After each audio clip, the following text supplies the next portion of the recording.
Voltamos com o Canal Livre, que esta noite recebe o empresário e ex-presidente do extinto Banco Santos, Edmar Cid Ferreira. Mitre, recoloque a questão. Eu tinha perguntado exatamente, porque nós estamos aqui ouvindo a sua versão. Evidentemente, os seus acusadores dizem o contrário. Eles devem dizer não em tudo que o senhor diz sim. Então, a minha pergunta é se o senhor levou toda essa argumentação para o presidente do Banco Central. E o que ele acha de tudo isso? Quando eu fui ao Banco Central, Mitre, foi antes disso acontecer. Então, todas essas acusações não haviam nenhuma. Porque quando eu fui lá, eu fui pedir os 700 milhões primeiro, aliás, 700 foi depois. Eu fui lá em primeiro lugar, foi pedir para que os 30 fiscais saíssem de lá. Porque não tinha sentido eles estarem lá, porque não estavam fazendo absolutamente nada. Foi só no começo, então, desse procedimento que o senhor foi lá? Isso, antes do processo. Então, quando eu pedi, ele falou, olha, eu trato aqui da área política econômica, e a corporação cuida dos procedimentos, com os bancos, etc. Eu não tenho condições de ir contra uma decisão da corporação. Mas essa suspeita que o senhor levanta de que isso teria ocorrido para poder desviar a atenção do mensalão e dos outros dois bancos, certamente os seus acusadores vão dizer que o senhor é que está desviando o assunto ao dizer isso. Então, daí a minha pergunta. Isto não foi colocado para nenhuma autoridade? Quer dizer, isso foi colocado e vem sendo colocado. Então, vou lhe dizer.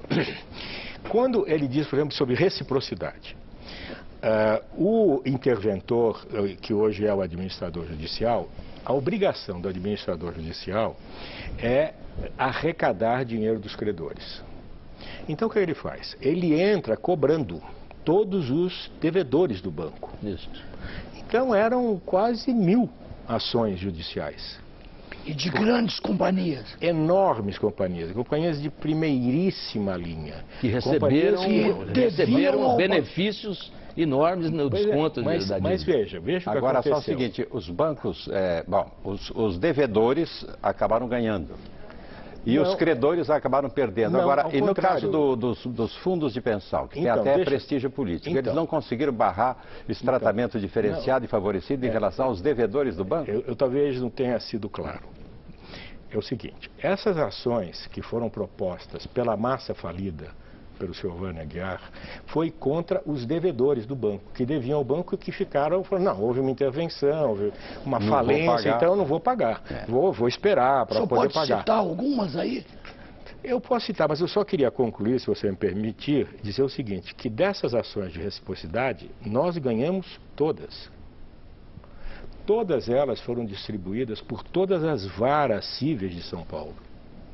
Em todas elas, em primeira instância... Para o telespectador entender, esse acordo que o banco agora fez com os devedores, dando um desconto de até 75% na dívida, o senhor contestou isso na justiça e está ganhando?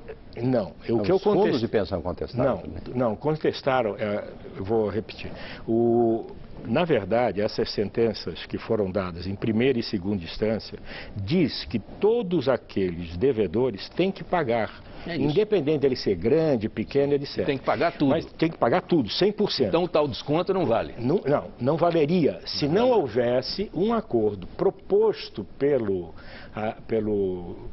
administrador judicial, assinado pelo representante dos credores, apoiando, se vierem aqui, são empresas que podem não ter recursos para pagar. Os credores concordam com isso? Porque eles também vão ter prejuízo. Não concordam. Se eles assinaram? Pois é, eles assinaram por uma razão muito específica.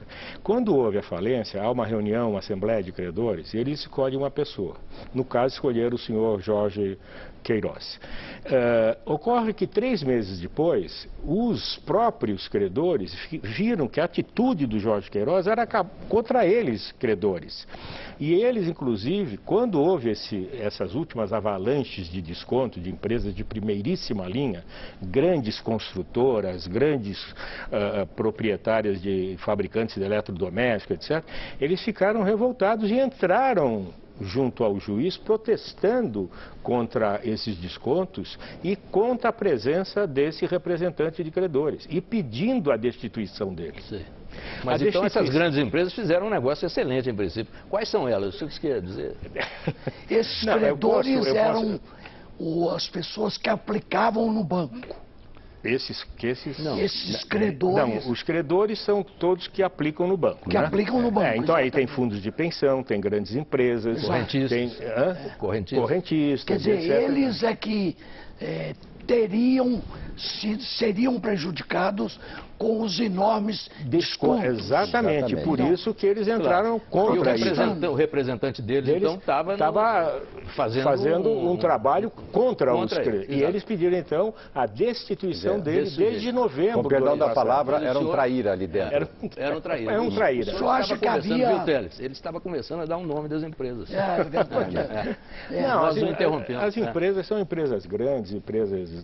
Eu acho que ficaria até um pouco deselegante eu dar o nome delas, mas eu posso dizer que são empresas de primeiríssima linha, uma das maiores construtoras do Brasil,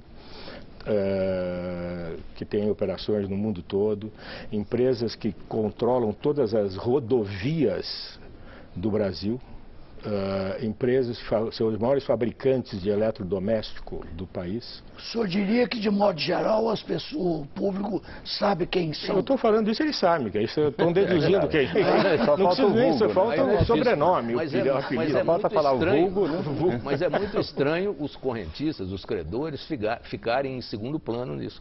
Quando a grande vantagem foi dada aos devedores. Exatamente. Isso eu nunca ouvi falar. Pois é, exatamente o inverso. Por quê? E isso não se levantou uma suspeita de fraude também? Pois é, agora está. Por que razão? Eles também viram que realmente eles estavam sendo prejudicados. E por que houve esse desconto de 75%? Qual foi a razão que levou a ele?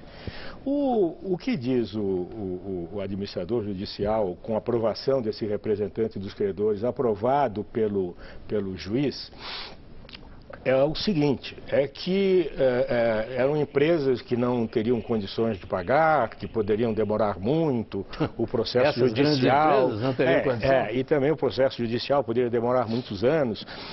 Mas a verdade é que quando eles perdiam em primeira instância, o juiz falava, tem que pagar. Em segunda instância, o senhor tem que pagar. Aí, em vez de pagar 100, ele pagava 25. Sim. Porque pagava isso que aconteceu. De 75%. É um negócio espetacular. Aceito pelo administrador. Aceito pelo administrador, assinado por ele, pelo representante dos credores, etc. Então, existe... O devedor é o ganhador. O devedor é o ganhador. Está certo. Agora nós vamos fazer mais uma interrupção aqui no Canal Livre. A gente volta dentro de instantes. Tá claro que é verdade.